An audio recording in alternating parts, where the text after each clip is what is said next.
Politically motivated. Ganito inilarawan ni Vice President Sara Duterte ang mga aligasyong ipinupukol sa kanya ng House Quad Committee sa pagpapatuloy ng investigasyon nito sa confidential funds ng Office of the Vice President.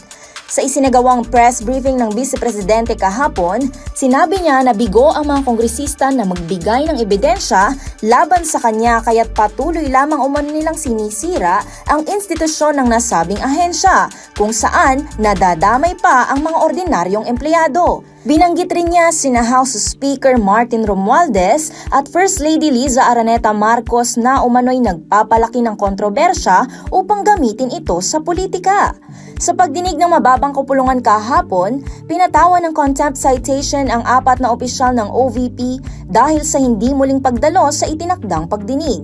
Iniimbestigahan ng House Quad Committee ang umano'y hindi tamang paggamit ng confidential funds ng OVP noong 2022, pati na rin ang 125 million pesos na nagasta ng ahensya sa loob ng 11 araw.